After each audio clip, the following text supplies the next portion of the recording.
नमस्कार मित्रांनो, पुन्हा एकदा तुम्हा सर्वांचं यूट्यूब चॅनलवर स्वागत आहे। आज आपण जाणार आहोत हरिहर गडावर आणि आपल्यासोबत आहेत माझे लाडके भाचे। हाय, लाईक और सबस्क्राइब करो। आणि मागे आपले भाऊ आणि मित्रमंडळी आहेत आणि अजून बाकी मंडळी घरात आहे, ती यायची आहे, तर एन्जॉय करा आपला व्लॉग।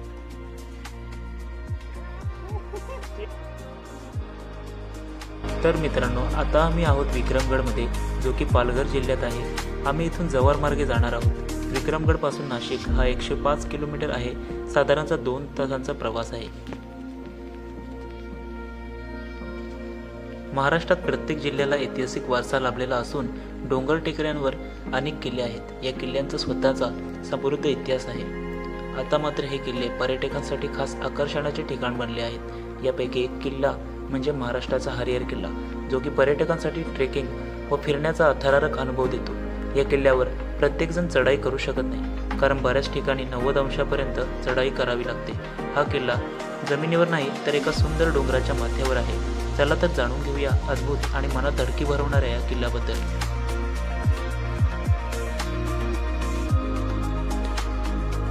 या किल्ल्याला हरिहर किल्ला किंवा हर्षगड असे म्हटले जाते। हा किल्ला सह्याद्रीच्या हिरव्यागार टेकड्यांच्या माथ्यावर वसलेला आहे। हा किल्ला घोटी आणि नाशिक शहर यापासून 40 किलोमीटर अंतरावर आहे। हा किल्ला महाराजांनी मुख्यतः व्यापार मार्गाकडे लक्ष ठेवण्यासाठी बांधण्यात आला। हा किल्ला ट्रेकरसाठी आकर्षणाचे केंद्र बनले आहे। गडाच्या पायथ्याशी हर्षवाडी हा गाव आहे। गावात जातेवेळेस आम्हाला एक वनविभाग चौकी लागली। तिथे आम्ही प्रति व्यक्तीस 30 रुपये अशा पावत्या फाडल्या।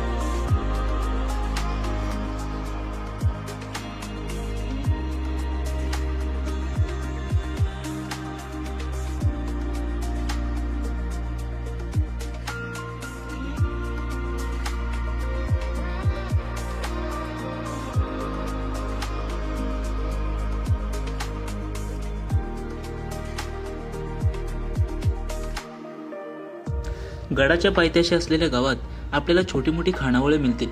जेवणाचा खर्च इथे भरपूर होतो, म्हणून आम्ही घरून नाश्ता करून निघालो। पण येता येता इकडे दुपार झाली। मग पोटाला थोडा आधार मिळावा यासाठी वडापाव खायचं ठरवलं। बाजूच्या वडापाव टपरीवर गेलो आणि बिना बेठाचे वडे खाल्ले। भूकच एवढी लागली होती की वडापावची टेस्ट घ्यायला वेळ भेटला नाही।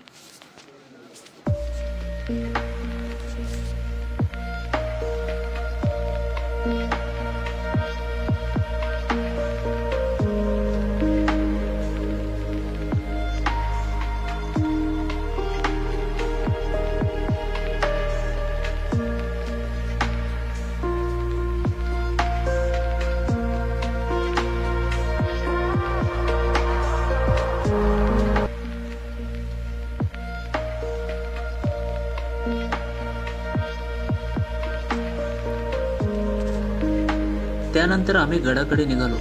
गडावर जायला थोडी वाट नागमोडीची होती, त्यामुळे पाय चांगलेच भरून येत होते। पाणी जास्त पडत असल्यामुळे गडावर जायच्या वाटा चिखलामध्ये चिवट झाल्या होत्या। गडावर जाण्यासाठी आम्हाला इतकी कसरत नाही करायला लागली। पण जसा गडाच्या पायऱ्यापाशी येऊन बघतो तर भयानक असा 90 अंशाच्या दगडात कोरलेल्या पायऱ्या दिसत होत्या। या पायऱ्या तर भयानक होत्याच, पण त्यात पर्यटकांची गर्दी होती ती मात्र वेगळी।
गडावर पहिल्यांदा एका ब्रिटिश ट्रेकरने 1983 मध्ये पहिली ट्रेक केली होती. हा किल्ला पूर्वी अहमदनगरमध्ये सध्या असलेल्या निजामाच्या ताब्यात होता. त्यानंतर 1636 मध्ये शहाजी महाराजांनी हा किल्ला निजामशाहीतून मुक्त केला.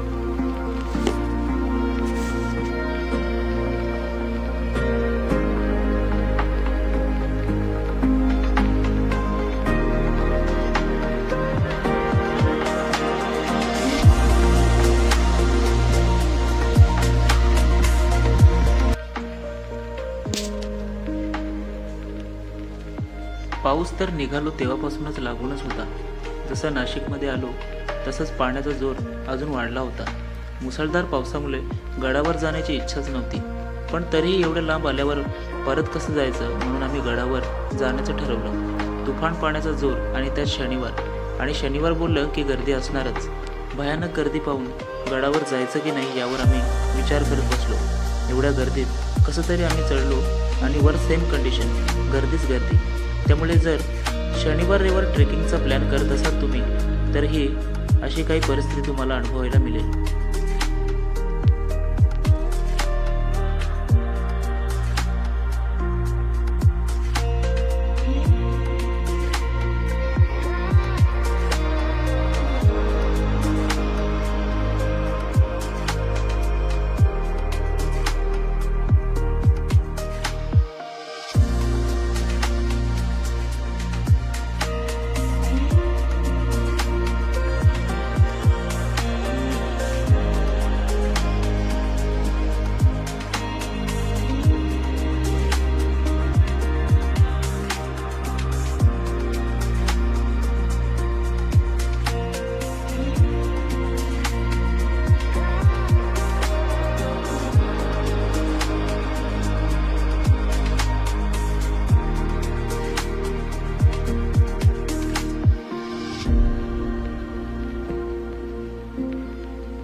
किल्ल्याच्या शिखरावर पोहोचल्यानंतर पर्यटकांना हनुमान व शिवचे छोटे मंदिरही दिसतील.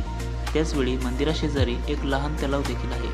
गडावर इथे राहण्यासाठी तलावापासून थोड्या अंतरावर गेल्यानंतर पर्यटकांना 2 खोल्यांचा एक छोटा राजवाडा आहे असं तिथे लोक बोलत होती. पण धुका इतका असल्यामुळे आम्हाला काही तिथे बघायला भेटले नाही. सुमारे 10 ते 12 लोक या खोलीत सहजपणे राहू शकतात.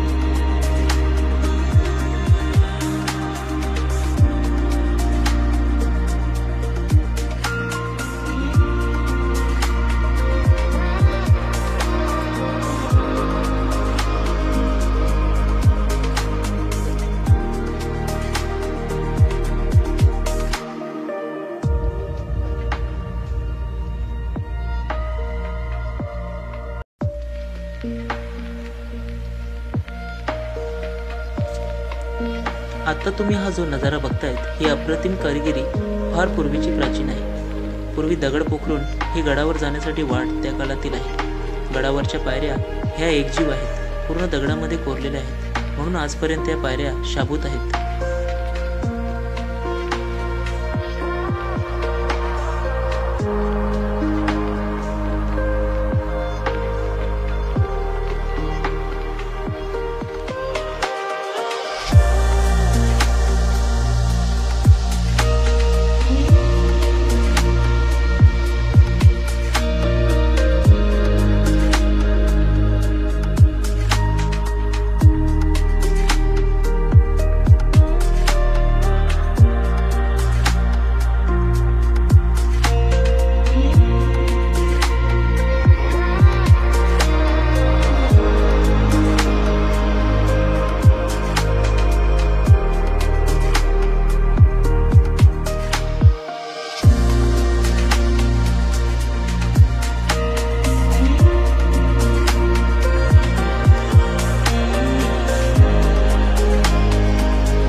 अशा प्रकारे आमची हरिहर गडावरची ट्रेक सक्सेसफुल पार पाडली.